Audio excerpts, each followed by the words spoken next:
O Father, the fates granted me, the King of Thessaly, the privilege to live beyond his death. The gift, however, comes with a price. Must I find someone to die in my place, as the death has come to take me to the underworld? One by one, I asked all of my friends, but nobody wants to die. Now, I'm pleading to you, my old father, please die for me and let me live. You love to look upon the light of nature. Do you think your father hates it? Life is short, but it's beautiful. Know that if you love your life, so do others. And it is not the law of our ancestors to die for the children. I'm not bound to die for you. May you live longer than the gods! Do you curse your parents when they have done you no wrong? Be silent. If you utter any insult, you shall hear many, and true ones too. No one would die for me. Oh ancestors, will you die for me, my dear wife? Because I held my faith to you, my dear husband, and to my Lord. I must not die for you. But I have no hatred for you, my king. Another woman shall possess you, not more chaste than I indeed. By the gods, do not abandon me by your children, whom you leave motherless. If you die, I become nothing. To show you honor, I die. Yet I might have lived and wedded any man I chose, and dwell with happiness in a royal home. But torn from you, I would not live with fatherless children. My dear husband will now have to deal with my death. Promise me, my dear husband, you will love these children no less than I. Marry not again, and set a stepmother over them, a woman harsher than I, who in her cruelty would lift her hand upon our children. I must now die.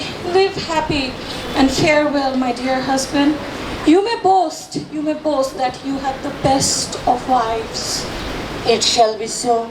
In your place, no other bride of Thessaly shall I marry. No other woman noble enough, beautiful, more than you. My children shall suffice me. I shall make an end of every my merry drinking parties. I shall order my greatest sculptors to carve your image, which will be laid in our marriage bed, and I will think of you, my dear wife, in my heart, in my arms. Please, let me not be separated from you, even if the death comes. Time will console you. The dead are nothing.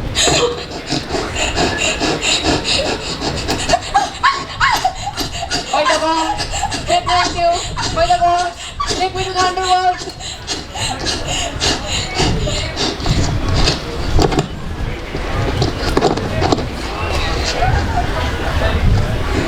Admit us, you must endure this calamity. You are not the first, and will not be the last one to lose a noble wife. But it seems her fate is happier than mine. She has reached the noble end all of her sufferings. She will be appreciated, she will be hailed. But they will call me a coward. I will not be able to attend the marriage feasts and the women gatherings of my land. Huh? They will hate me, and they will say, see this shameless creature. A coward who gave his wife to Hades in his stead. Is that a man? My son, I have come to share your sorrow. For the wife you have lost was indeed noble and virtuous. No one can deny that. Oh woman, who saved my son, who raised me up when I had fallen, be happy in the halls of Hades. I declare it, such marriages are profitable to mankind.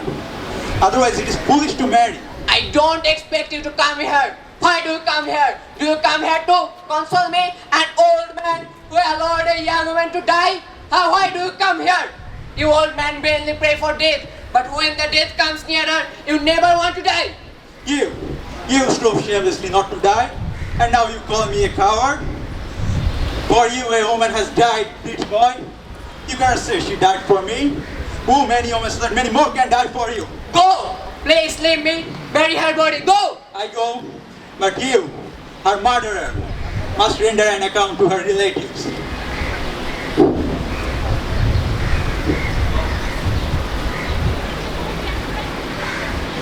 Alas, I envy the wifeless and the childless. But see, the son of Zeus comes into your house. I know you are suffering. Your wife is dead, but I am a true friend. Take and keep this woman for me. I have competed in public games worthy of athletes and have brought back this woman as the prize of victory. Don't remind me of this grief. I can't restrain my tears when I see her in this house. How could she live here with those young men? Or must I take her to my wife's room? No. I fear of double reproach of my people. They will accuse me of beating with my savior, my wife, who died for me. You have lost a good wife. Who denies it? But time will heal this wound. Another woman, a new marriage, shall console you. Hush! What have you just said? A thing unbelievable. What, you will not marry again? No other woman shall ever lie at my side. Well, you see, I praise you, but men will call you mad. Oh man, whoever you are, you have the form of Alcestis and your body looks like her. By the gods, take her from my sides. By the gods, take her from my sides. Do not insult a broken man. When I see her, it seems like my wife. Please, you must accept her into your noble house. Put forth your hand and take this woman. It is held out. As if you were cutting off a Gorgon's head. Do you hold her? Yes. Then keep her. Let it not be said that the son of Zeus is not a grateful guest. Look at her and see if she is not like your wife. Oh my God. Isn't it the same phantom from the underworld? Can I touch her? Can I speak to her as my living wife? Speak to her. You have all you desired. Oh, the face and the body of the dearest of woman. I have wants you again. Whether I am thinking I'll not be able to meet you. Oh, the son of greatest Zeus, how did you bring her back from By the fighting underworld? with death himself, of course. Then why is she speechless? Well, you see, I hid behind the tomb and leaped upon him. But you may not hear her voice until she is purified from her consecration to the lower gods. But lead her in. Go on. Farewell.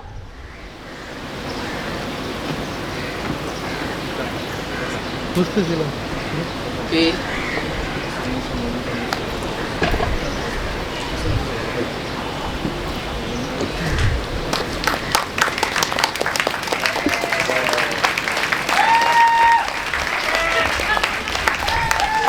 What a wonderful performance by the University of Dhaka. May we have a huge round of applause for them again.